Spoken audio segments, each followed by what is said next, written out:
Bismillahirrahmanirrahim. Assalamualaikum warahmatullahi wabarakatuh.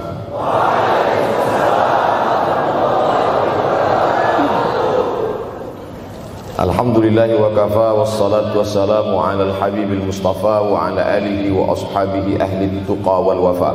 Subhanaka la ilma lana illa ma 'allamtana innaka antal alimul hakim.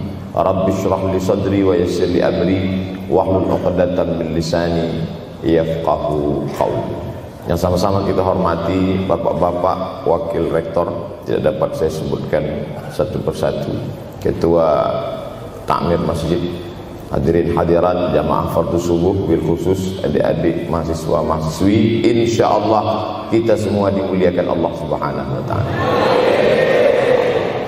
Man shallas subha fi jama'atin, siapa yang salat subuh berjamaah, faka'annama shallal laila kullah, dapat pahala seperti salat sepanjang malam. Berarti kita sudah salat sepanjang malam, tapi tetap besok malam tahajud. Jangan karena sudah salat subuh berjamaah lalu tidak lagi tahajud, apalagi yang memang tak pernah tahajud, dan ini dijadikan alasan besok kalau ada orang membangunkan dia, bangun salat tahajud. Man shallas subha fi jama'atin faka'annama shallal laila kullah. Man shallas subha fi jama'atin, siapa yang salat subuh berjamaah, kana fi zimmatillah. Dalam hadis yang lain, siapa yang salat subuh berjamaah maka sampai petang sampai malam nanti dia akan mendapatkan zimmatillah, tanggungan. Makna tanggungan dipelihara, dijaga Allah zahir dan batin. Kalaupun dia mati hari itu, matinya dalam istiqamah dan husnul khatimah. Tapi dalam hadis ini cuma 3 Ustaz. Idza haddatsa kadzaba, bicara dusta, wa idza wa'ada akhlafa, kalau berjanji ingkar, wa idza tumina khana, kalau diberi amanah berkhianat. Dalam hadis lain, kalau sudah dilihat orang salat subuh berjamaah, insyaallah diselamatkan dari nifaq, kemunafikan dalam hatinya. Munafik diambil dari 3 huruf nafaqa. Nafaq, panal, terowongan, 2 pintu, ada pintu masuk, ada pintu keluar, punya 2 wajah, berbeda zahir, berbeda batin. Tapi salah satu tanda adalah pada salat subuh. Mudah-mudahan Allah menyelamatkan kita dari sifat munafik. Makanya perempuan-perempuan kalau mau dapat suami yang selamat dari munafik, inilah dia pasukan sholat subuh ini. Selesaikan aja dulu 8 semester.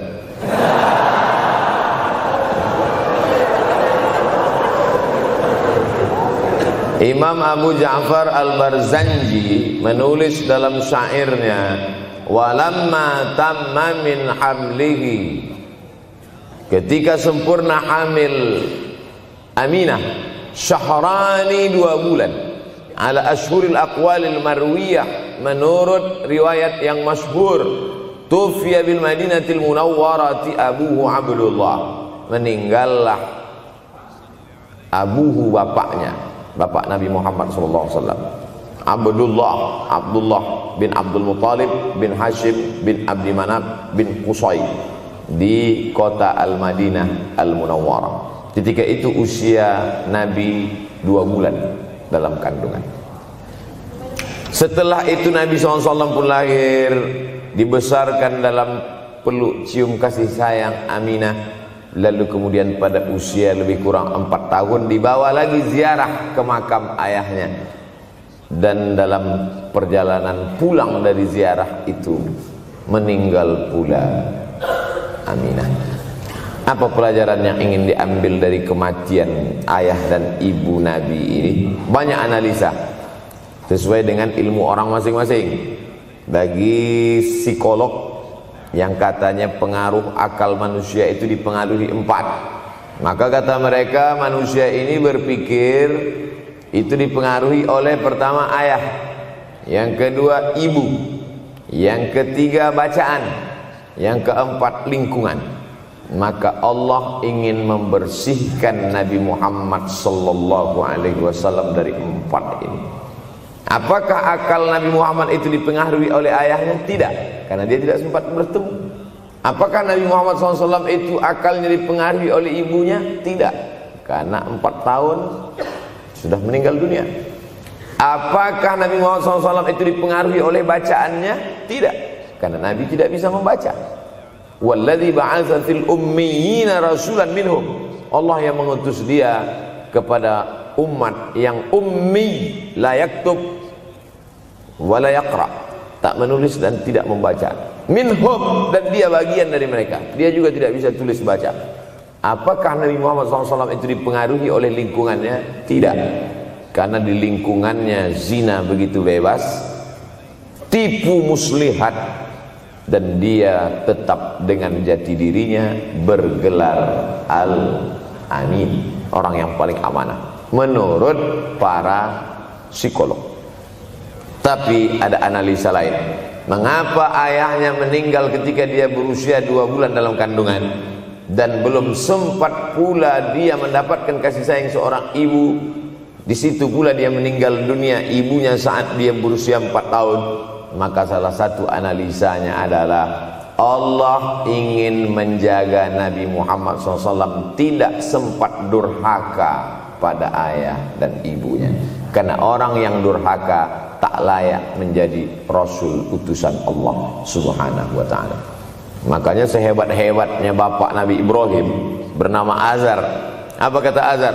Wa idh qala Ibrahimu li abihi Azara. Ingatlah ketika Ibrahim berkata kepada bapaknya Azar, atattakhidhu asnaman alihah.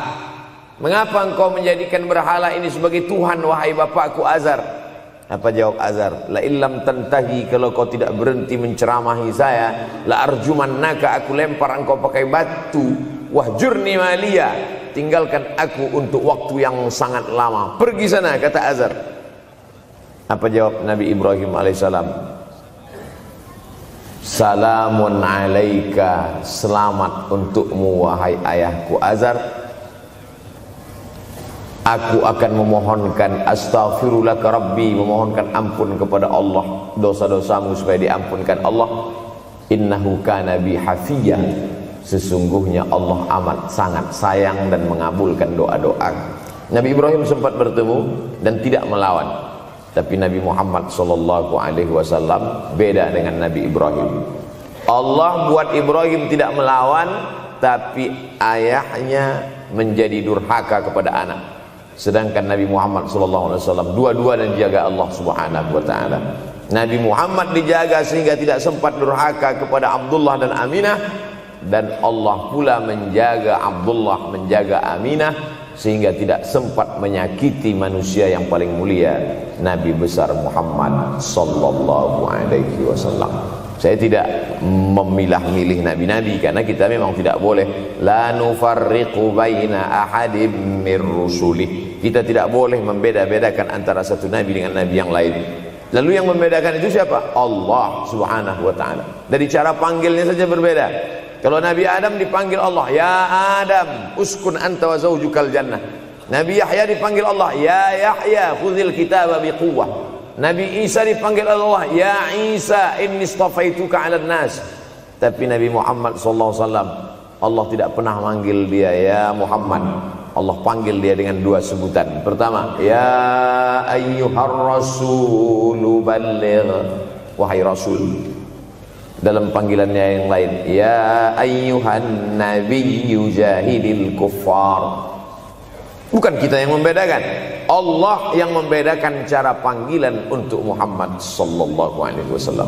Begitu juga dengan berdoa. Kalau Nabi Musa alaihissalam, dia yang berdoa, Rabbis shrahli sadri, lapangkan dadaku, wa yassirli amri, mudahkan urusanku. Tapi Nabi Muhammad tidak berdoa, Allah langsung memberi. Apa kata Allah? Alam nashrah laka sadrak. Apakah belum kulapangkan dadamu? Wa rafa'na laka dzikrak. Kami angkat beban. Allazi anqadha dhahrak, yang membebani pundakmu. Belum dia berdoa, sudah dikabulkan Allah, karena janji Allah kepada dia, wala saufa yu'tika rabbuka fatarda. Apapun yang kau mau, akan kuberi. Salah satu penyebab Allah memberi apa yang dimau sebelum meminta adalah kalau tidak pernah durhaka kepada orang tua.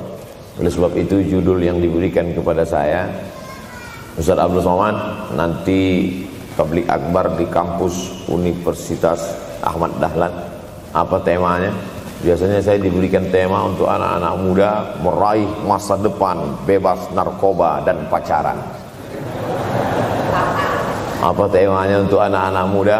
Bagaimana pokoknya. Tapi di Universitas Ahmad Dahlan saya diberi tema. Apa temanya? Birrul walidain. Masya Allah. Saya bilang alhamdulillah. Untung saya nggak dikasih tema birruz zaujatain. Artinya apa? Sehebat apapun prestasi akademikmu, kalau sampai tidak memuliakan orang tua, hampa di hadapan Allah Subhanahu wa ta'ala. Ada seorang laki-laki, kata Nabi, kalau nanti dia datang kemari minta doa sama dia karena doanya makbul. Sahabat heran, karena sahabat itu definisinya man laqiyan Nabi sallallahu alaihi wasallam wa amana bihi wa mata 'alal Islam. 3 definisi sahabat: orang yang berjumpa dengan Nabi, beriman dengan Nabi, dan matinya dalam keadaan Islam. Maka itu disebut dengan sahabat menurut ilmu hadis. Makanya ketika saya menjelaskan itu ke mahasiswa, Aisyah yang merupakan sahabat Nabi, komplain mahasiswa, mohon maaf Ustaz keliru, Aisyah itu bukan sahabat tapi istrinya. Kita bicara ilmu hadis. Makna sahabat, man laqiyan Nabi, berjumpa dengan Nabi, wa amana bihi, beriman dengan Nabi, wa mata 'alal Islam, mati dalam keadaan Islam.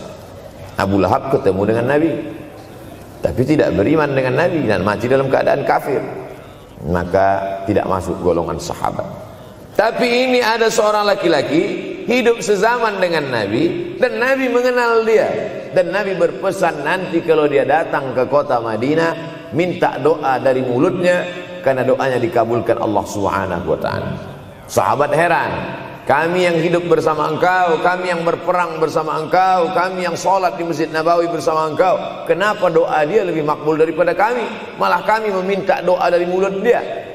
Tapi tidak boleh membantah dan melawan Nabi. Pokoknya nanti kalau dia datang kemari minta doa kepada dia. Setelah Nabi Muhammad SAW meninggal dunia, laki-laki itu pun sampai ke kota Madinah, berjumpa dengan sahabat. Sesuai dengan yang dijanjikan Nabi, mereka pun meminta doa kepada dia. Namanya Uwais Al-Qarni. Makanya Uwais Al-Qarni tidak ada masuk dalam buku biografi sahabat.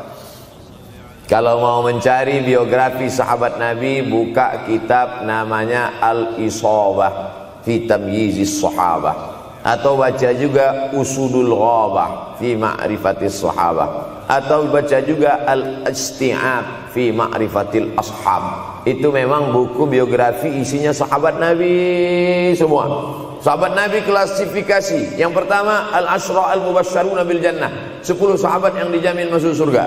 Level kedua, sahabat Nabi yang ikut perang Badar.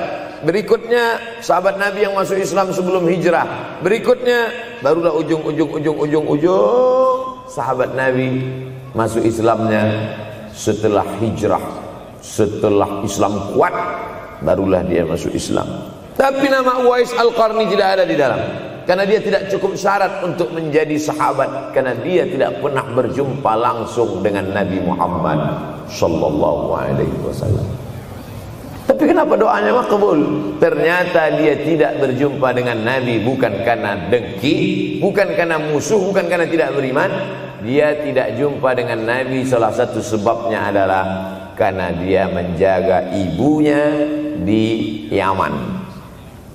Makkah di tengah, Yaman di bawah, Syam di atas, negeri Syam. Tak ada hubungan dengan negeri paman Syam. Syam di atas, Yaman di bawah, Makkah di tengah. Li'ila fi Quraisy, perjalanan orang Quraisy. Ila fihim rihlatash shita'i was-shaib, perjalanan syita musim dingin, shaif musim panas. Musim dingin mereka ke Yaman, musim panas mereka pergi ke negeri Syam. Kenapa dingin ke Yaman? Karena Yaman ini kalau musim dingin tidak terlampau dingin, salju tidak turun. Kalau pergi ke negeri Syam, salju turun. Palestina, Yordania, Suriah, Lebanon. Suriah, Lebanon ada salju. Maka musim panas Nabi pergi ke negeri Syam, karena kalau musim panas di Yaman panas sekali. Sedangkan ke negeri Syam panasnya tidak seberapa. Perjalanan orang Arab Quraisy ini diceritakan Allah, di negeri Yaman itulah tempat kampung Uwais Al-Qarni. Tidak sempat dia berjumpa dengan Nabi, tapi doanya lebih makbul daripada orang-orang yang berada bersama Nabi, karena keutamaan berbakti kepada ibu. Kalau sama ayah boleh ngelawan Pak Ustaz? Enggak juga. Jangan ini nanti dijadikan dalil. Kamu kenapa lawan bapakmu? Ada seorang laki-laki. Ini kadang jamaah pandai motong-motong ceramah saya, hanya untuk mencari pembenaran. Sedangkan kita ngaji ini mau mencari kebenaran. 1000 dalil bagi orang untuk mencari kebenaran, tapi ada 1001 hujjah untuk orang yang suka mencari pembenaran. Nah, jadi kalau saya bicara tentang ibu, sesungguhnya ayah sudah masuk. Karena tanpa ayah kita juga bukan apa-apa dan bukan siapa-siapa, walaupun jatah ayah sepertiga, sedangkan ibu lebih daripada itu. Man ahaqqun nas bi husni suhbati, siapa orang yang paling layak mendapatkan baktiku ya Rasulullah? Ummuka.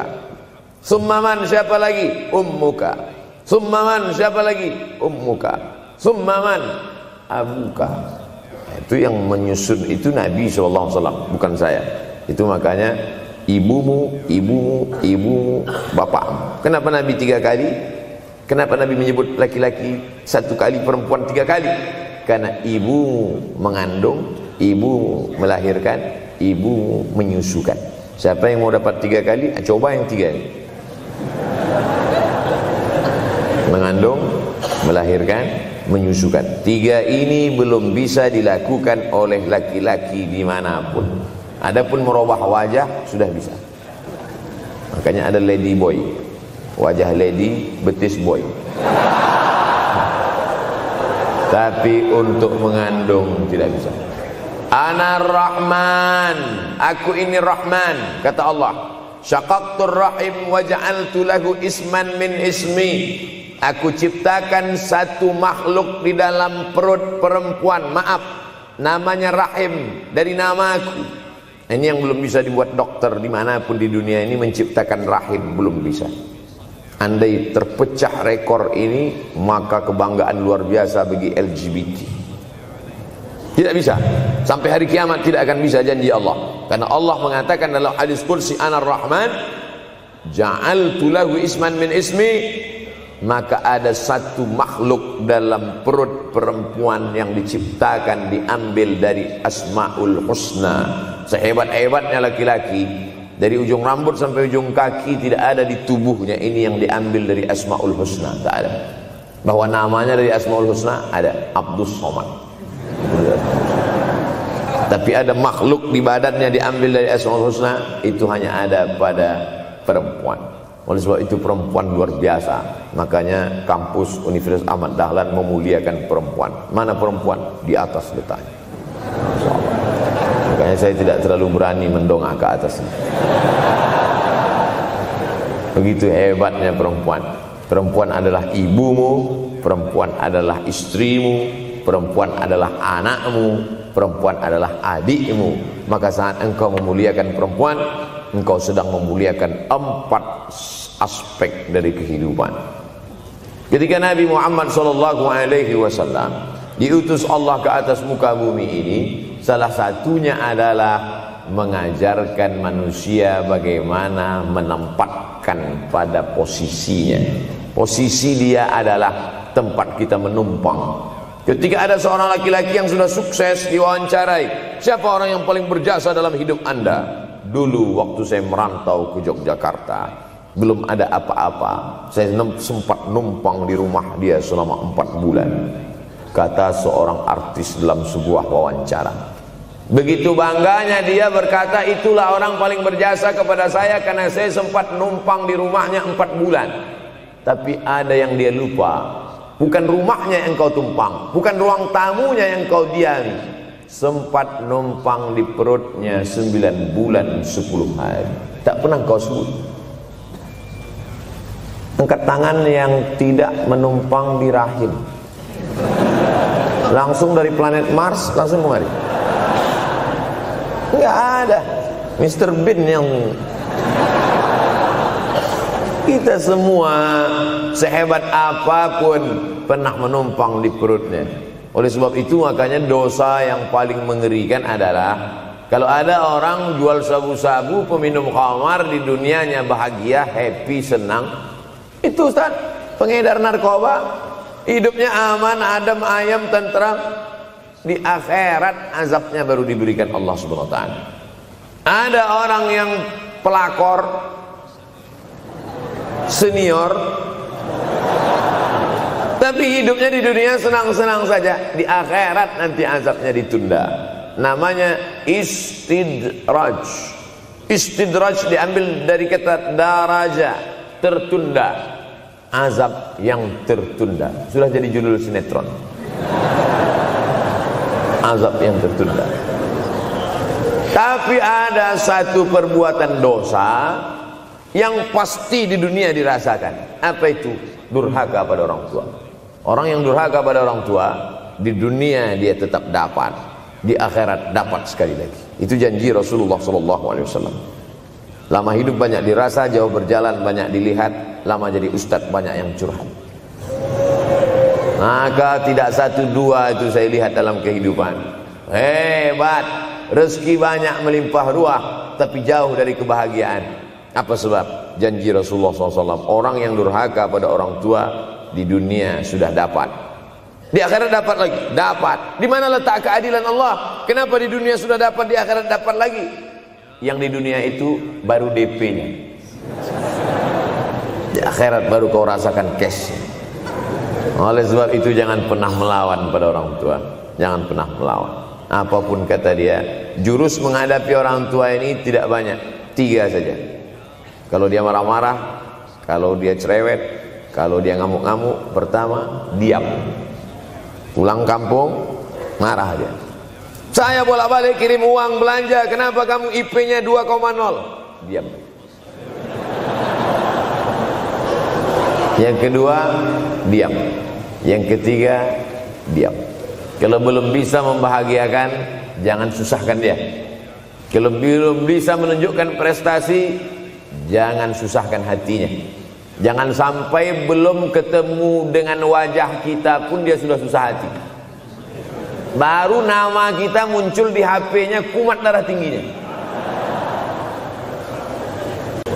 Bunyi handphone dia lihat nama kita di situ, langsung berubah detak jantung. Karena ternyata bukan nama kita di situ dia buat. Siapa? Troublemaker. Oleh sebab itu jangan susahkan orang tua. Saya tidak ujuk-ujuk langsung jadi ustadz. Saya sempat jadi mahasiswa terlama di dunia. Saya kuliah di Mesir tahun 1998 sampai 2002. 4 September 1998 menginjakkan kaki di Kairo. November pulang tahun 2002. Tidak pernah sekalipun saya menyusahkan orang tua saya. Tak pernah saya minta uang pada mereka. Sampai almarhumah emak saya bertanya, kau makan apa di sana? Makan nasi, saya bilang. Dari mana dapat uang? Beasiswa saya cukup, Mak. 162 pon.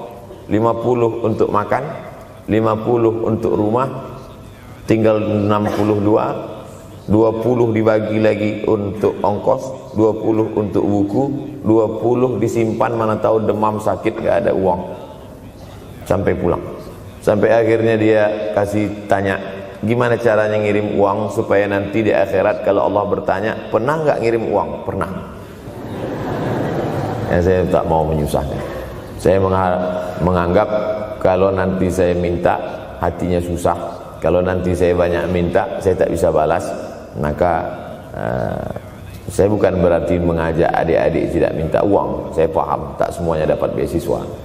Artinya minta. Cuman kalau minta ya pulang nanti sampaikan ke orang tua, saya sudah dengar ceramah Ustaz Somad, maka saya tidak minta lagi, Mas. Tidak.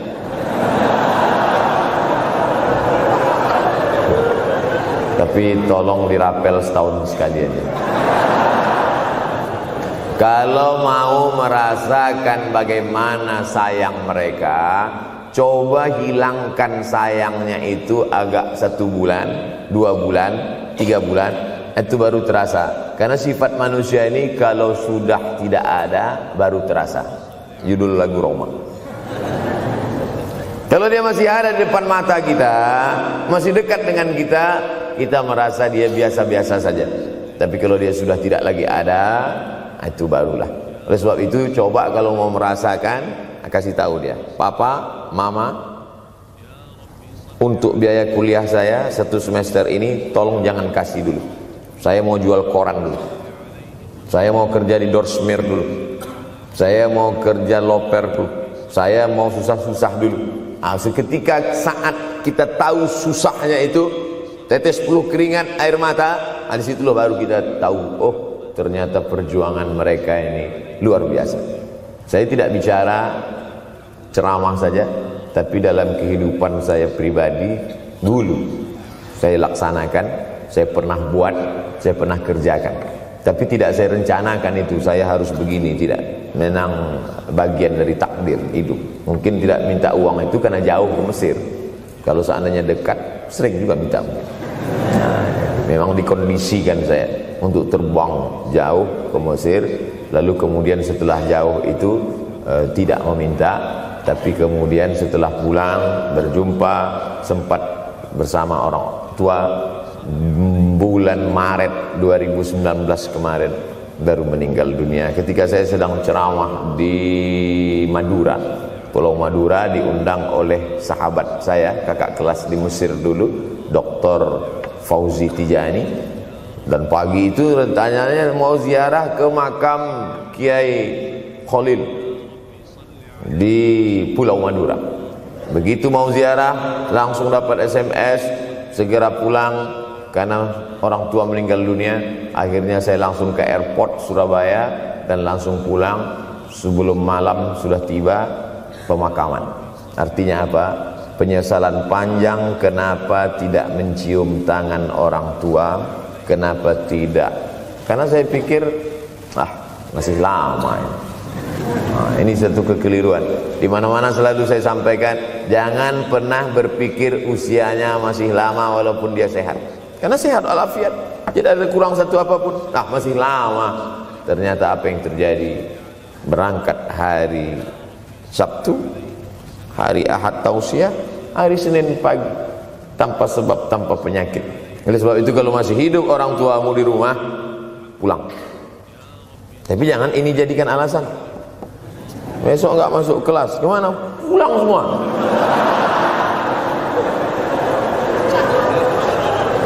Pulang sesuai dengan kondisi, situasi dan keadaan. Pulang. Kalau masih bisa membahagiakan dia apa makanan kesukaannya, belikan. Suka makan apa dia, belikan. Itu yang dia inginkan. Andai kita gendong dia dari Yogyakarta berangkat ke kota Makkah, sampai di Makkah tawaf 7 putaran, dari Safa ke Marwah, pulang lagi ke Jogja, belum tentu dapat membayar sekali teriakan dia saat mengeluarkan kita ke alam dunia. Jadi banyak orang terlalu membanggakan. Saya sudah banggakan dia Pak Ustaz, saya sudah bayarkan ONH-nya. Berapa? Baru DP-nya. Sudah merasa berbakti kepada orang tua? Belum. Makanya digunakan kata birrul walidain. Kenapa Allah tidak menggunakan kata husnul walidain? Hasan baik, jayyid baik, thayyib baik, khair baik. Tapi yang dipakai birrul walidain. Hanya satu-satunya kata untuk orang tua dipakai birrul walidain.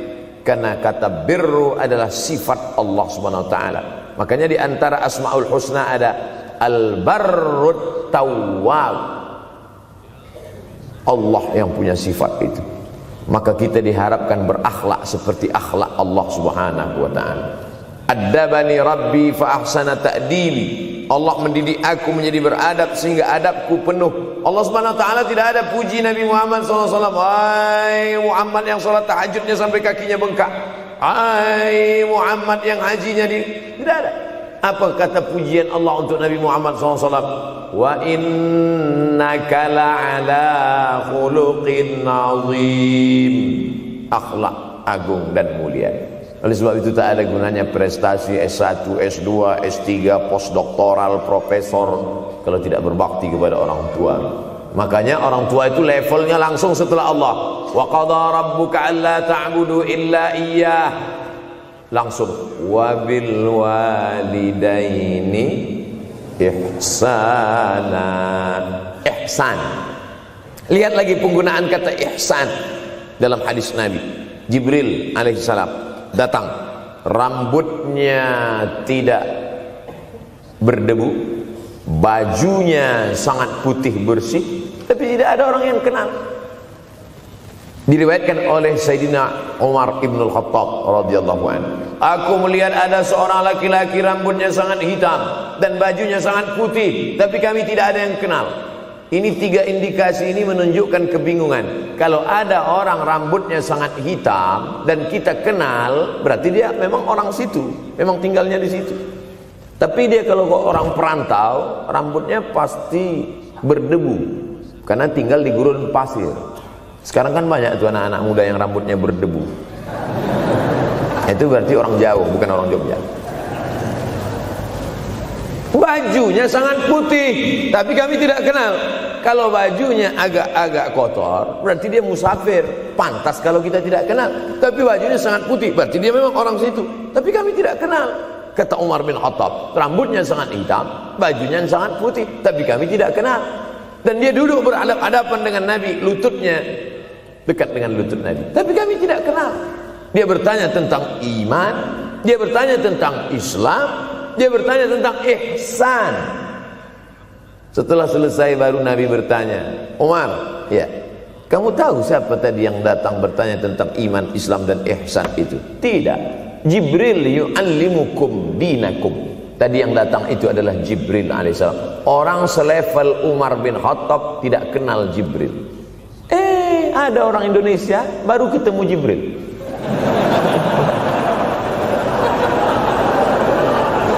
Umar bin Khattab kalau lewat di suatu jalan, kalau Umar bin Khattab lewat jalan Sudirman, maka setan lari ke jalan lain.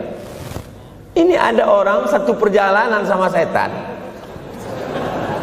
ngaku kenal dengan Jibril alaihissalam. Makanya kalau baca hadis, satu hadis, tapi analisa dari hadis itu banyak sekali. Umar tidak kenal dengan Jibril kecuali setelah Nabi Muhammad SAW yang bercerita mengenalkan. Dari mana Nabi tahu?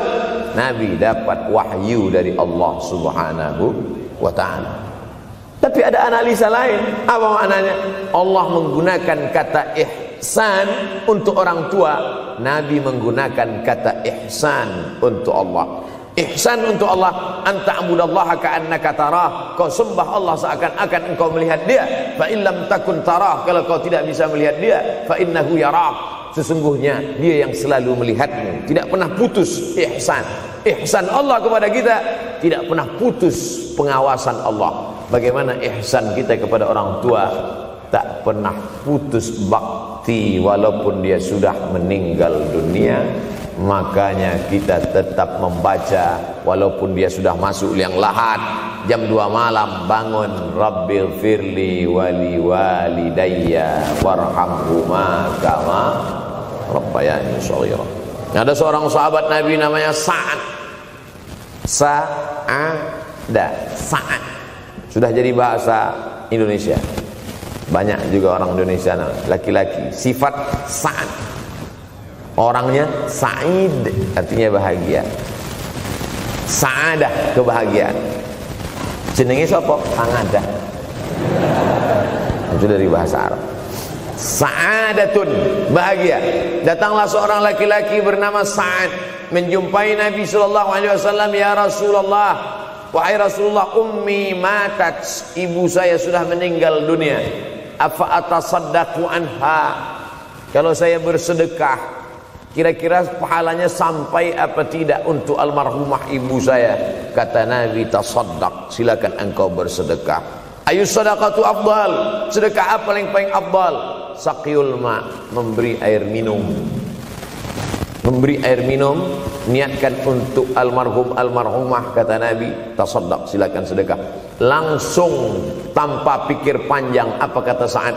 Idzan ahfiru bi'ran, kalau begitu saya gali sumur sekarang juga, sumurnya saya wakafkan dengan niat almarhumah. Oleh sebab itu, yang orang tuanya sudah meninggal dunia, pulang dari sini jangan gali sumur, cukup telepon, assalamualaikum, sumur bor. Cari pondok pesantren yang kesulitan air, pergi ke kaki-kaki gunung, orang mencari air, satu jerigen mikul 5 km jalan. Di situ tempat minum lembu, kerbau, di situ juga mereka mengambil air. Cari, galikan, mengalir air sumur untuk mereka, mengalir pula sampai ke liang lahatnya. Itu bakti kita. Pulang dari sini, cari pondok pesantren, panti jompo, panti yatim. Assalamualaikum Bapak pimpinan yatim, saya lihat ini kamar mandinya sedikit, orang antri banyak, keran air tidak ada. Gimana ini? Berapa lagi yang perlu sumur bor di sini? Kami perlu kira-kira 5. Insya Allah. Bapak mau bantu? Enggak, nanya-nanya aja. Nih, ini akan menolong di hadapan Allah Subhanahu wa ta'ala. Tapi kalau dia masih hidup, masih ada, senangkan hatinya. Pulang dari Universitas Ahmad Dahlan Yogyakarta dengan membawa selembar kertas. Apa itu? Transkrip nilai semester ini IP 4. Siapa yang tidak bangga? Bangga orang tua. Saya pulang dari Mesir, saya bawa ijazah LC. Satu lagi ijazah dari Maroko, MA. Ini mak, ijazah LC MA. Saya lihat dia nampaknya tak bahagia. Karena dia dulu waktu saya kecil nyuruh saya, kamu mesti doktorandus. Itulah cita-cita ya dia yang tidak sampai. Saya mesti doktorandus. Di mana mau mencari titel doktorandus sekarang? LCMA. Saya bilang, mak, ini LCMA ini lebih hebat dari doktorandus. Artinya apa? Bahwa menyenangkan hati orang tua itu ketika hati dia terbuka, bahagia, disitulah pintu-pintu rezeki itu terbuka. Turun barokah-barokah itu. Buah kalau matang itu dijolok, jatuh. Dan menjatuhkan rahmat Allah itu, membuka pintu-pintu langit, mengetuk pintu-pintu rahmat dan ridha Allah dengan ridha orang tua. Makanya kata Nabi, ridha Allah fi ridhal walidain. Kalau Allah ridha, maka semua yang kau mau dia berikan. Orang kalau sudah ridha itu artinya senang. Orang kalau sudah senang, semua dia kasih. Apa yang ada di tangannya, itu dia berikan. Tadi malam sampai di hotel, datang seorang jamaah, buka cincinnya. Cincin paling dia sayang, dia kasih ke saya. Laki-laki. Nah nih Ustaz Somad, ambil. Duduk saya tadi, duduk, datang anak muda, dia lihat saya tak pakai sorban, dikasihnya sorban. Cuman akadnya belum jelas apa ngasih atau pinjam, Allah. Orang kalau sudah senang hatinya, semua dia kasih. Begitulah orang kalau sudah dapat ridha Allah Subhanahu wa ta'ala. Kita baru berharap dapat ridha Allah. Makanya habis salat subuh selalu diajarkan, raditu billahi Rabbah. Aku ridha engkau sebagai Rabbku ya Allah. Apakah Allah ridha terhadap kita? STJ, status tak jelas. Cara mendapatkan ridha Allah, pancing dengan ridha orang tua. Senangkan hatinya, terbuka pintu rezeki. Makanya sulit hidup kita, sempit. Dari kerut kening kita udah kelihatan. Kenapa? Karena tidak ada ridha Allah akibat tidak pernah menyenangkan hati orang tua. Senangkan orang tuamu, jadikan dia seperti raja, maka rezekimu akan melimpah seperti rezeki raja-raja. Bukan hadis Nabi, dapat saya dari grup WhatsApp. Senangkan saja hatinya, apa yang dia mau beri, tapi dengan cara yang halal. Nah, ini harus dalam kurung syarat dan ketentuan berlaku. Jangan gara-gara ceramah ini nanti pulang kalian ke rumah, papa, mama, ini ada mobil, ini ada rumah, ini berangkat pergi haji. Wow, orang tua senang, 2 bulan KPK. Innallaha thayyibun, Allah maha suci, la yaqbalu illa thayyiban. Allah tidak menerima kecuali yang suci-suci saja. Wa anfiqu, berinfaklah. Wa anfiqu, bersedekahlah. Wa anfiqu, berwakaflah. Wa anfiqu, berzakatlah. Min thayyibat, yang baik-baik. Yang tidak baik tidak diterima Allah Subhanahu wa taala. Kamu lagi ngapain? Nyuci. Lagi ngapain? Nyuci. Pakai air apa? Air kencing. Begitu kata Syekh Abdul Wahab Asy-Sya'rani dalam kitabnya Tanbihul Mughtarrin. Tanbih, peringatan. Mughtarrin, pada orang yang tertipu, menyangka sedang berbuat baik padahal sebenarnya tidak baik. Itu yang disindir Allah dalam Al-Quran. Wa yahsabuna annahum yuhsinuna sun'a. Mereka menyangka sedang berbuat baik. Ini juga tidak betul. Niatnya sudah baik, membahagiakan orang tua, tapi caranya tak betul. Mama, papa, alhamdulillah kuliah saya sudah selesai, ini skripsi saya.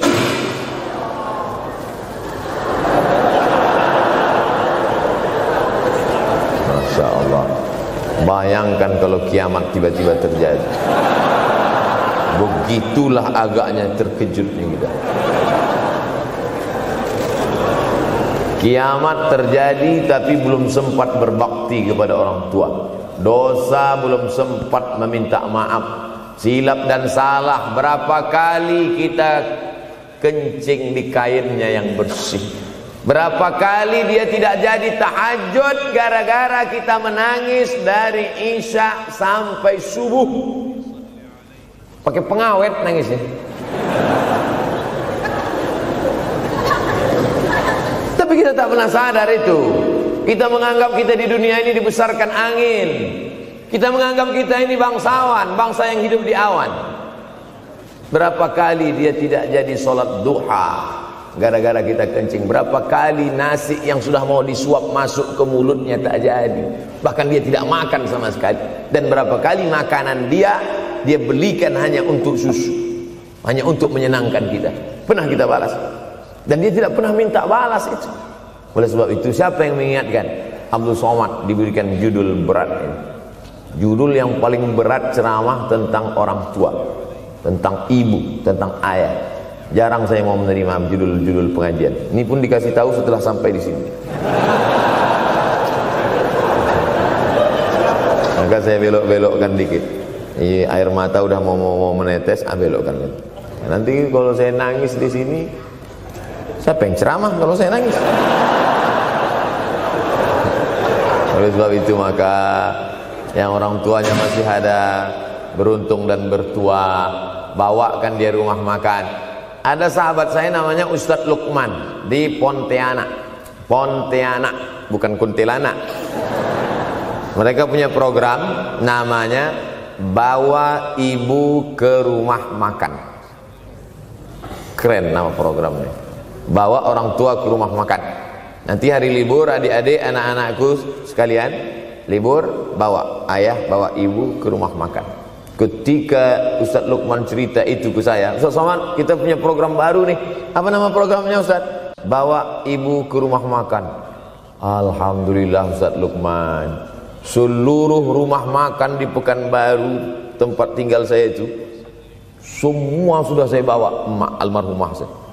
Saya bawa sup tunjang, saya bawa rendang, saya bawa goreng ayam, saya bawa goreng puyuh, saya bawa. Cuman ada rumah makan ular sawah itu yang tak saya bawa singgah. Lain dari itu sudah saya bawa. Tak ada penyesalan dalam hati. Senangkan hatinya. Apa pakaian yang dia suka. Orang tua itu tidak minta yang besar, asal ada saja. Pulang dari Yogyakarta sampai ke rumah, ini tadi ada nampak sedikit tanda terkenang. Kalau banyak makan sendiri. Ketika dia senang melihat itu, bahagia hatinya, nampak senyum di tepi bibirnya, pada saat itulah rahmat Allah terbuka. Pada saat itulah ridha Allah datang. Mengapa sulit mencari pekerjaan? Mengapa payah mencari penghidupan? Salah satu yang mempersempit ridha Allah itu adalah karena tidak berbakti kepada orang tua. Oleh sebab itu maka judul tema yang diberikan birrul walidain, berbakti kepada orang tua, bahagiakan. Ini ada juga ini anak-anak yang sudah sukses ini, papa, mama sudah meninggal, papa jangan risau, silakan terbang ke Yogyakarta, ada adik di sana, silakan terbang ke Surabaya, ada kakak di sana, silakan terbang ke Kuala Lumpur, ada keluarga di sana, jangan hiraukan. Kata bapaknya, kalian terbangku saja kalian pikirkan, kemana aku hinggap tak kalian pikirkan. Ada sebagian orang ketika ibunya meninggal dunia, marah dia, mengamuk dia anggap kebahagiaan itu sudah hilang, padahal membahagiakan orang tua dua-dua adalah tanggung jawab kita. Kalau dua-duanya sudah tidak ada Pak Ustadz, masih ada keluarga. Ada keluarga. Al-khalah bimasabatil saudara ibu, kakak ibu, adik ibu, sama seperti ibu. Sambung lagi silaturahim, buat dia senang, buat dia bahagia. Man ahabba yubsatalahu fi rizqihi, siapa yang mau lapang rezekinya, wa yunsa'alahu fi azarihi, dipanjangkan umurnya, falyasil rahimahu, hendaklah dia menyambung tali silaturahim. Saya ceramah di satu kota. Sampai di kota itu saya melihat rumah besar, megah, mewah, seperti istana. Cuman saya segan mau nanya, nggak mungkin saya tanya, Pak, ini hasil dari apa? Saya tengok, saya ngangguk. Kawan-kawan saya yang ikut ke situ seperti ngelihat kucing semua. Mantap. Setelah duduk, makan, habis makan, minum, habis itu Sohibul Bait yang punya rumah pun cerita. Ustadz Abdul Somad, iya Pak. Dulu ini hanya bambu-bambu yang dikasih daun, yang dikasih terpal. Tempat apa Pak? Tempat ibu saya buat pengajian. Setiap tahun dibuat begitu. Pasang tiang-tiang kayu, pasang terpal, daun-daun, pengajian ramai. Sampai akhirnya saya berkata, Bu, pengajian kita hentikan saja, stop. Saya tidak sanggup lagi pasang tenda, pasang terpal ini. Tapi akhirnya apa kata ibu saya? Nanti setelah saya tidak ada, pengajian ini terus kamu buat. Allah bukakan pintu rezeki Ustaz Somad. Inilah yang terjadi sekarang. Saya belikan orang tua saya itu rantai, saya belikan gelang, saya belikan cincin. Bulan depan saya datang, sudah nggak ada lagi. Mana gelangnya Mak? Nggak ada. Mana rantainya Mak? Nggak ada. Mana cincinnya? Nggak ada. Kemana? Itu kan emas mahal. Sudah saya jual. Untuk apa? Untuk bersedekah ke fakir miskin. Rupanya gelangnya, rantainya itu habis dia berikan sedekah fakir miskin. Tobatkah si bapak untuk berbakti? Tidak. Bulan depan dia belikan lagi. Sampai akhirnya diberikan Allah balasan melimpah ruah. Ternyata ini rahasia dari keberhasilan hidup, karena menyenangkan hati orang tua. Saya tak sebut nama, saya tak sebut lokasi, tapi yang mau berkunjung nanti saya kasih lokasi tepatnya. Saya kasihkan nanti alamat dari Google, saya kasih, supaya melihat secara nyata. Kalaulah rezeki itu hanya diberikan kepada orang yang bersungguh-sungguh, pergi pagi pulang petang, peras keringat, banting tulang, maka tentu yang kaya itu adalah sapi yang membajak dari pagi sampai sore. Kalaulah kekayaan, keberhasilan itu diberikan yang paling pandai memanjat, maka tentu yang kaya itu monyet. Tapi Allah berikan kepada siapa yang dia ridhai. Dan penyebab ridha Allah itu adalah karena orang tua yang senang hatinya. Yang sempat durhaka, tidak sempat minta maaf, meninggal dunia dia sudah, apa boleh buat? Kau sudah booking seat di neraka. Yang sudah sempat durhaka, tidak sempat minta maaf, meninggal dunia gara-gara dia pecandu narkoba, pemabuk, pezina, mati orang tua dalam keadaan susah. Berapa kali saya ketemu ibu-ibu selesai pengajian, pergi saya ke tempat parkir, ibu tua 70 tahun menangis. Ibu nangis kenapa bu? Anak saya Pak Ustadz. Kenapa dia? Disuruhnya saya jual tanah. Mama jual tanah. Untuk apa mama megang tanah? Udah tua aja pun jual. Mestinya anak itu yang menyenangkan hatinya di hari tuanya, bukan malah menyuruh jual tanahnya. Jual tanah supaya dia bisa bangun rumah, jual tanah supaya dia bisa menyekolahkan anak-anaknya. Na'udzubillah. Sudahlah tidak membahagiakan, malah menyusahkan. Ustaz, anak saya nyuruh saya jual tanah saya supaya dia senang, supaya dia dapat duit. Gimana nih Pak Ustaz? Mungkin si ibu berharap saya menjawab, ibu sabar aja ya bu, sabar ya. Ibu salah tanya bu. Kalau mau sabar cari ustadz lain, ada spesialis sabar, bukan saya. Begitu dia kasih tahu, anak saya maksa saya jual tanah saya, Pak Ustadz gimana? Mana alamat rumah anaknya? Mana? Saya mau datang. Mana? Anak durhaka, neraka jahanam tempat kau.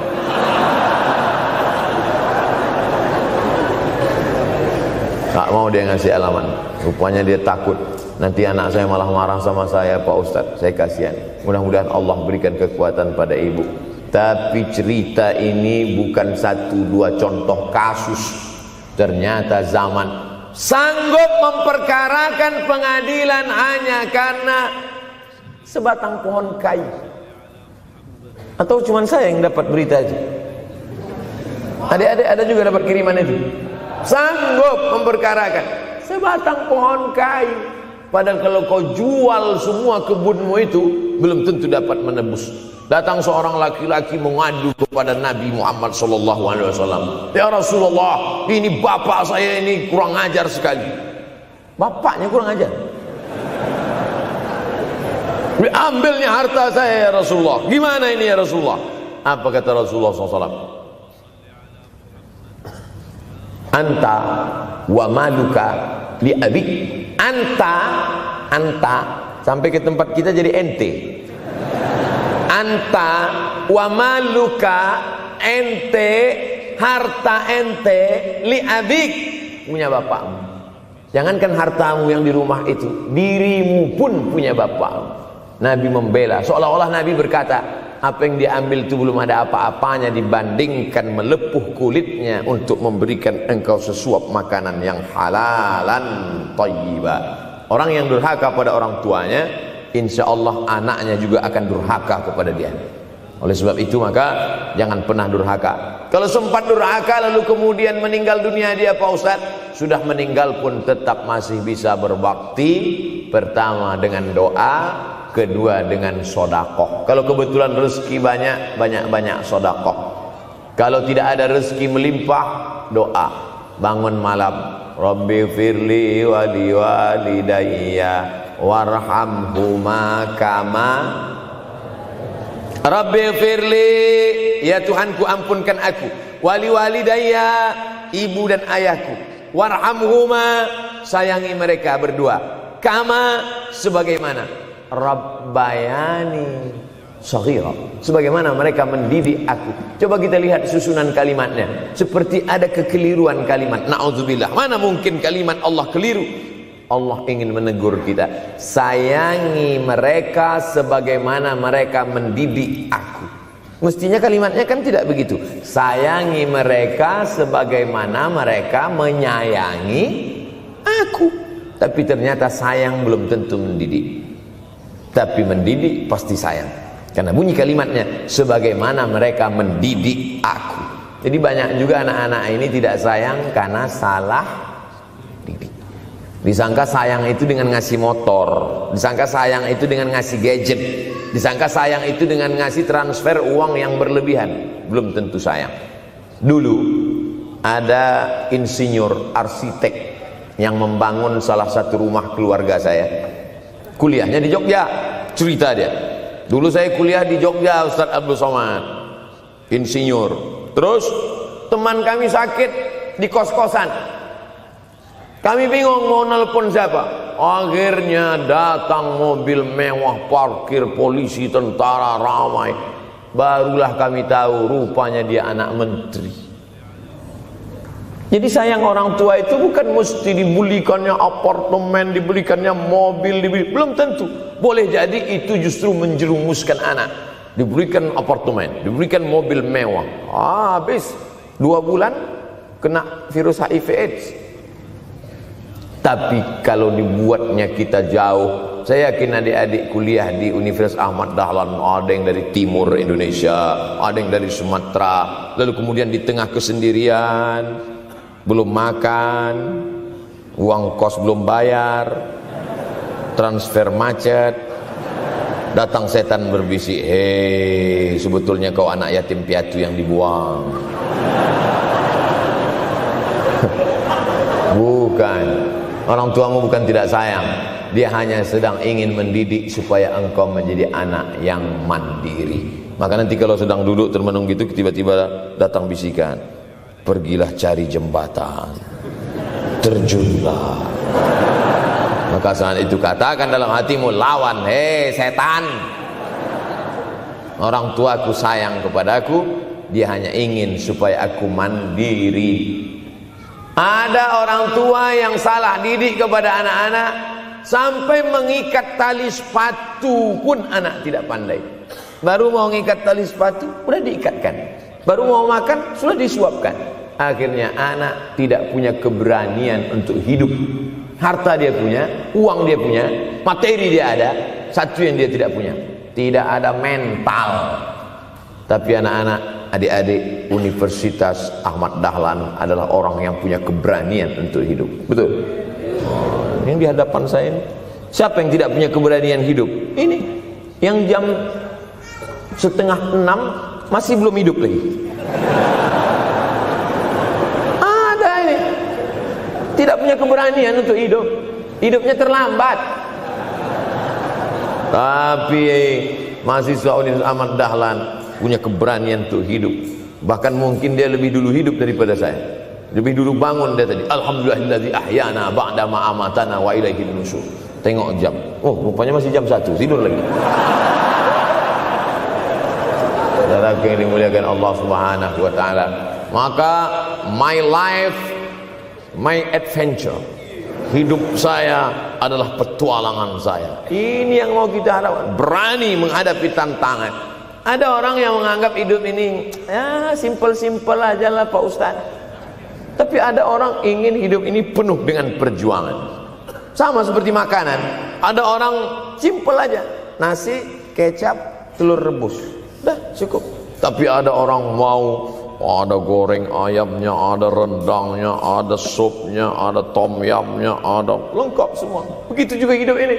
Ada orang yang simpel aja, ambil goreng ikan, makan. Tapi ada satu lagi enggak, pergi naik mobil sampai ke tepi hutan, naik motor, habis itu nyewa speedboat sampai di tengah laut memancing, ujung-ujungnya ikan juga. Yang dia nikmati bukan ikannya, tapi yang dia nikmati adalah proses untuk mendapatkan ikannya. Paham? Itu enaknya ngomong sama mahasiswa. Coba kalau yang masyarakat biasa, kita udah capek cerita, selesai ada pertanyaan, Ustaz maksudnya tadi apa ya? Aduh, capek gitu. Saya terus terang kalau ceramah di depan mahasiswa ini bangkit semangat saya lagi. Ini sekarang rasa-rasa umur 24. Tapi begitu nanti sudah mulai agak jauh dari mahasiswa, balik 42 lagi. Nah, makanya saya senang kalau diundang ke kampus-kampus. Saya kalau di Jogja diundang di kampus terus, walaupun nggak semua nerima.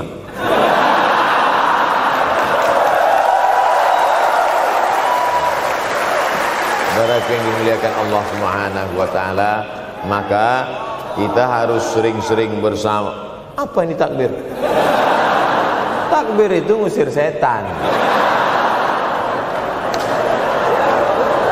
Tadi saya ceramah jam 4:30. Sekarang sudah jam 5:30 Artinya saya sudah ceramah 70 menit.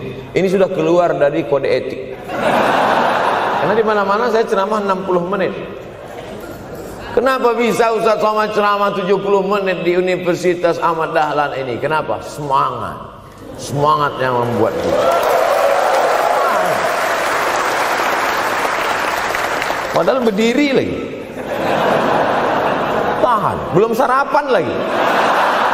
Tahan. Artinya apa? Yang membuat kita kuat itu bukan materi, bukan makanan, tapi semangat. Maka jangan sempat kehilangan semangat. Bangkitkan semangat. Semangat terus. Semangatnya apa? Semangat ingin membahagiakan orang tua. Kalau lupa, tulis. Biasanya mahasiswa ini kan suka lupa. Tulis di dinding kamar. Semangat bahagiakan calon mertua.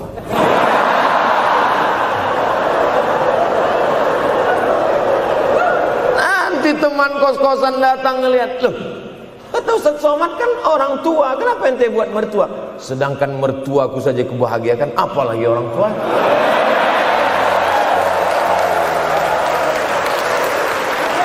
Begitu hebatnya. Cuman kadangnya kita hanya mendapat ini hanya di sinetron-sinetron saja. Real nyatanya di mana? Datanglah ke Universitas Ahmad Dahlan. Jadi hidup ini harus ada target yang mau dicapai. Banyak orang targetnya nggak benar. Saya ingin menjadi orang yang punya kepribadian, Pak Ustadz. Rumah pribadi, mobil pribadi. Target bahagiakan orang tua. Gaji pertama kalau kerja nanti umroh. Gitu, doakan nanti kalau aku kerja insya Allah gaji pertama nanti memberangkatkan umroh. Syukur-syukur nggak usah diomongkan dulu, kasih surprise, senang. Mama, ayah, ini gaji pertama. Dia buka tengok 700.000.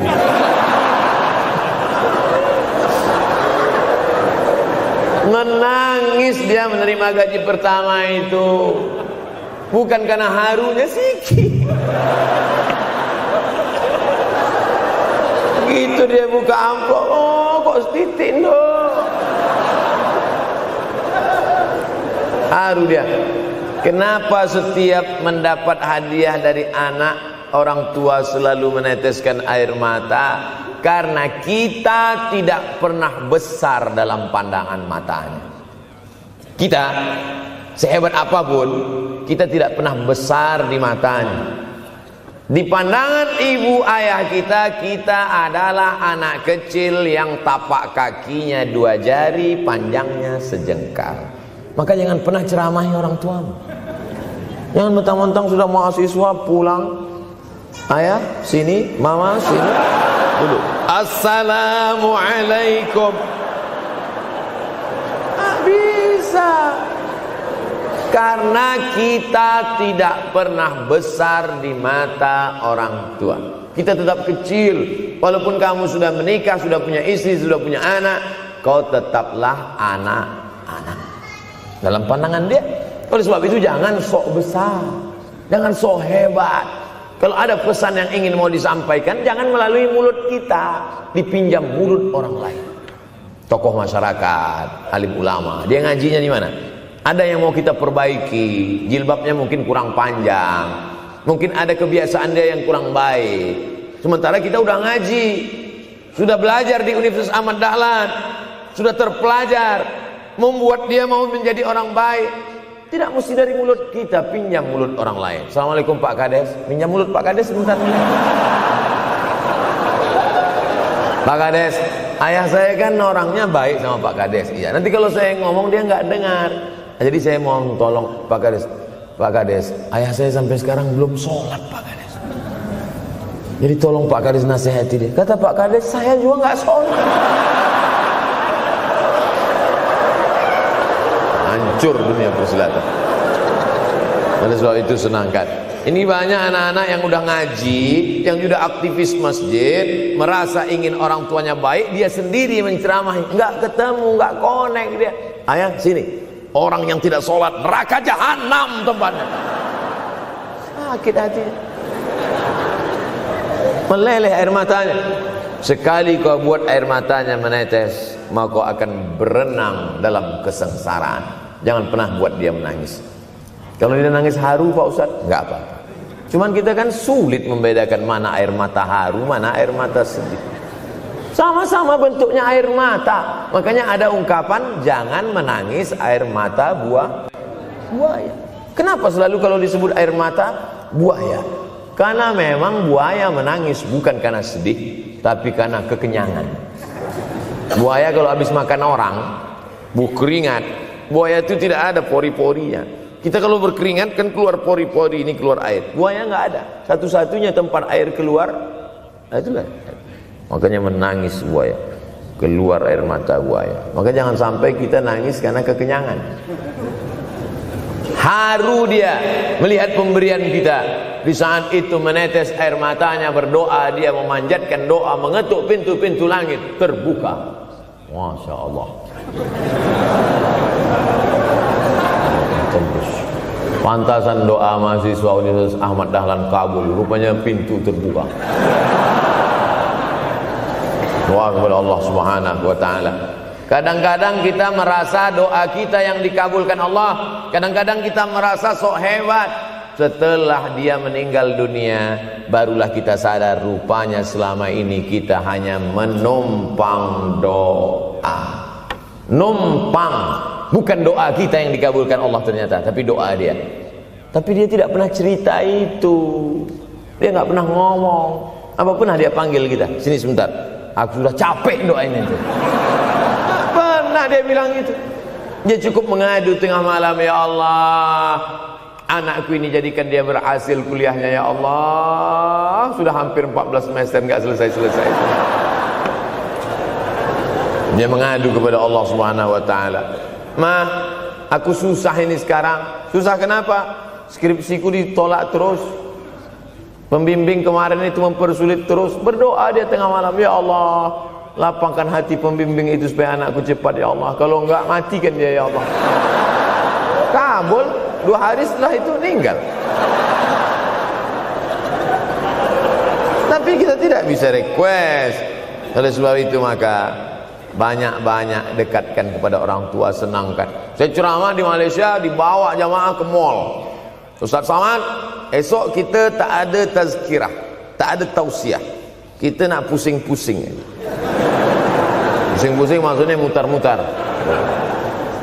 Pergilah kami ke mall. Sampai di lantai atas saya lihat anak-anak muda nyuapin orang tua. Ada restoran mahal, mewah. Itu kabarnya kalau mampir di restoran itu, makan, itu banyak yang nangis melihat harganya.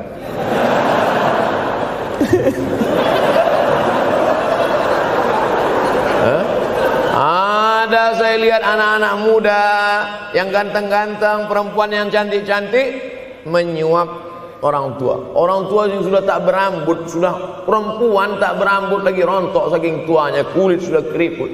Duduk, didorong pakai kursi roda, dibawa ke mall, sampai di situ diberikan restoran tercanggih, termahal. Dia sendiri yang menyuapkan makanan. Ternyata bagi saudara-saudara kita Tionghoa, salah satu mengundang berkah menyenangkan orang tua. Itu keyakinan mereka. Kok kenapa ente kasih makan? Ya oke lah. Ajaran kita mengajarkan tapi kita tak amalkan. Ketika tetangga, kawan, sahabat kita mengamalkan, rezekinya melimpah, baru kita heran. Dia kok kaya ya? Iyalah, dia kan punya tuyul. Tuyul mana bisa bawa duit banyak? Nih keberkahan. Oleh sebab itu, jangan cuma sekedar ngaji-ngaji aja. Pulang dari sini, kalau memang tinggal di Yogyakarta atau di luar nanti pas liburan, sisihkan uang, bawa dia ke mall, bawa dia ke restoran, senangkan hatinya, bawa dia jalan-jalan. Cuman tetap juga yang logis. Kalau dia udah tua, janganlah dikasih kacang goreng. Sesuaikanlah, agar-agar kasih. Ini nggak perlu dikunyah. Kiri kanan gol, kiri kanan gol.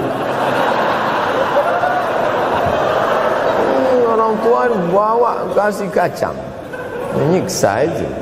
Saudara yang dimuliakan Allah Subhanahu wa taala, kenikmatan yang terbesar adalah ketika orang tua masih ada bersama kita.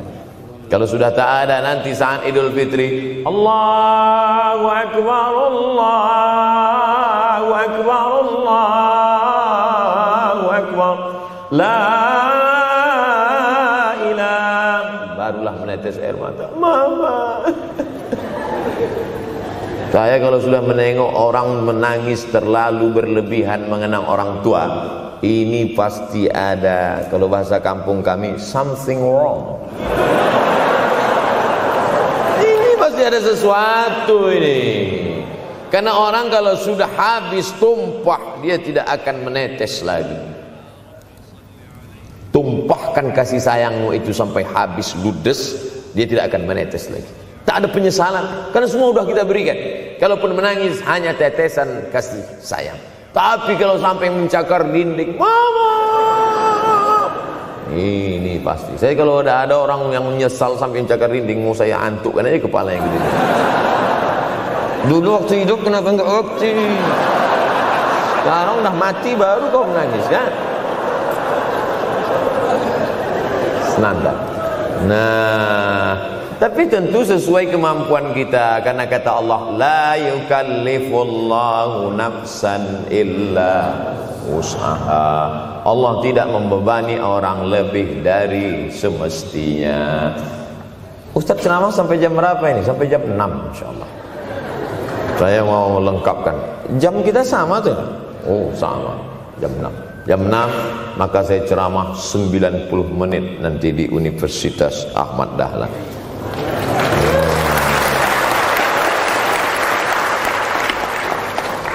Berceramah di Universitas Ahmad Dahlan merupakan suatu kebanggaan bagi Abdul Somad. Kenapa begitu? Saya pengagum Kiai Haji Ahmad Dahlan, termasuk ulama yang saya kagumi. Lalu kemudian apa kekaguman di antara kekaguman Ustaz terhadap Kiai Haji Ahmad Dahlan? Beliau punya keberanian untuk melawan arus TBC, tahayul, bid'ah, coerafat. Dia berani melawan itu. Dan akhirnya, dan beliau tidak membangun ketokohan. Tidak yang dibangkitkan itu Ahmad Dahlannya, tapi yang dibangkitkan itu metodenya. Yang dibangun itu relnya. Sehingga nanti kalau kereta apinya lapuk, tetap akan ada kereta api baru yang lewat di rel ini. Ini yang dibangun. Dan akhirnya sampai hari ini saya sedang berada di hadapan kereta api yang baru. Ada Thomas.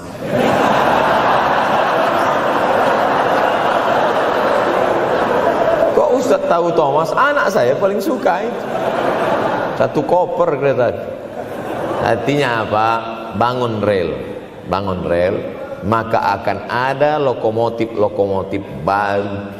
Dunia boleh berganti, zaman boleh berubah. Idza waqa'an ala ahadikumul qiyamah, kalau kamu sudah mau mati, wa fi yadihi fasilah, di tanganmu ada bibit korma. Sudah mau mati, di tangan ada bibit korma.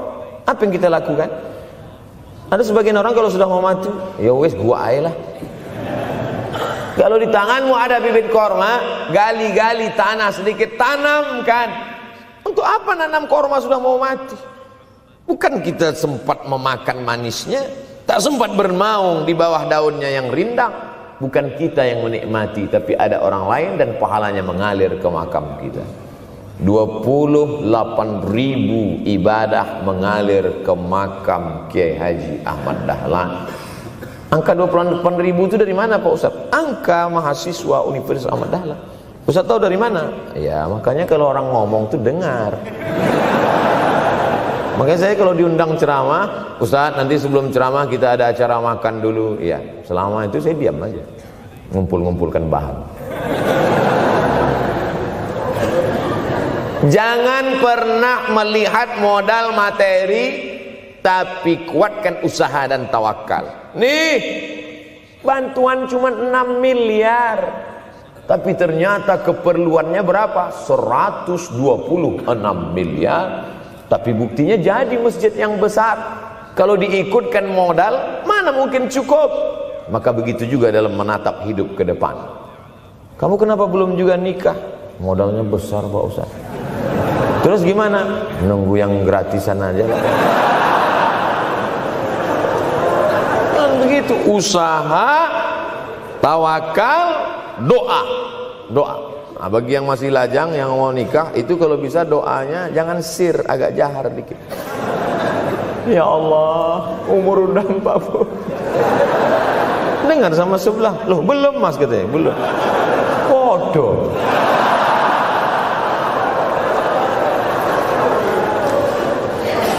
Kira-kira rezeki itu Allah yang ngatur atau kita yang ngatur?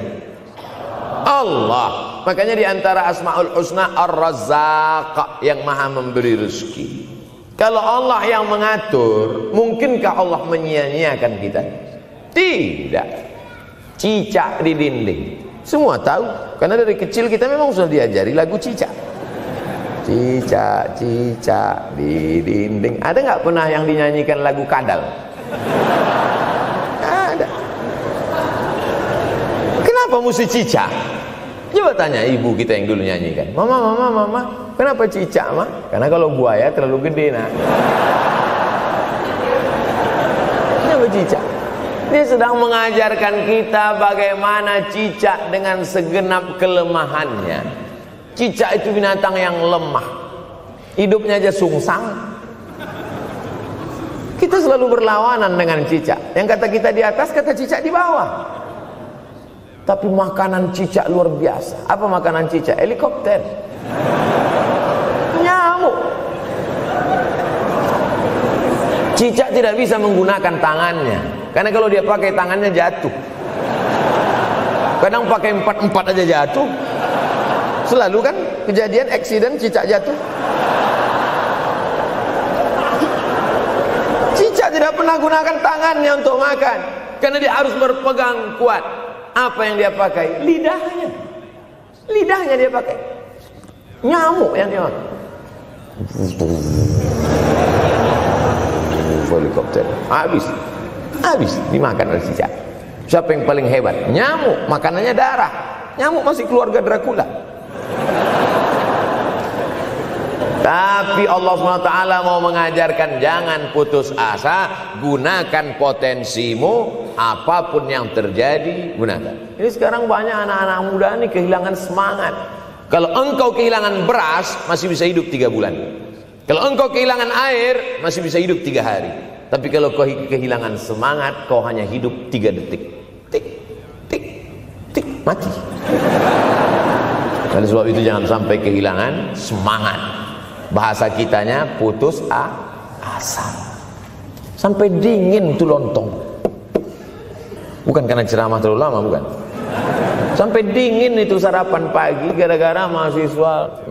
Ente kenapa? Galau Ustaz. SMS nggak dibalas, telepon nggak diangkat. La ilaha illallah Muhammad Rasulullah. Mahasiswa seganteng ini, sehebat ini, begitu cepat putus asa.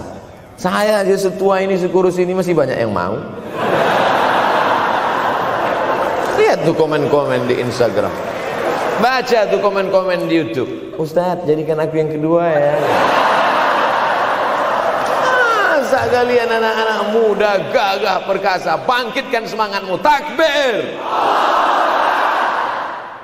Banyak yang belum ketemu jodoh. Saudara yang dimuliakan Allah Subhanahu wa taala, maka bangkitkan semangat. Tapi yang namanya semangat ini tidak bisa bangkit dengan banyak. Kita lihat orang bersemangat, pede di depan orang, pede luar biasa. Dia kok pede sekali? Pakai santai. Banyak juga yang semangat, pede luar biasa, rupanya pakai jimat. Kita pede kita bukan karena sabu-sabu, bukan karena narkoba. Pede kita karena kita sudah serahkan semuanya pada Allah. Inna sholati wa nusuki wa mahyaya wa mamati lillah. At-tahiyatul mubarakatun sholawatun thayyibatun lillah. Tapi tetap satu. Jangan nanti mentang-mentang udah dengar ceramah saya at-tahiyatul mubarakatun.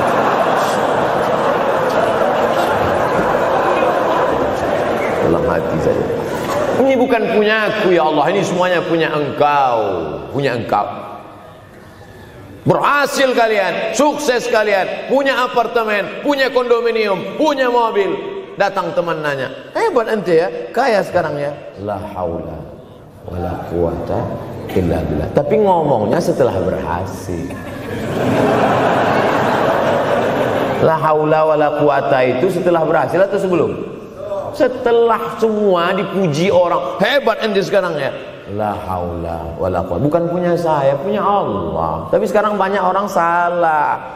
Ente kok enggak kerja? La haula.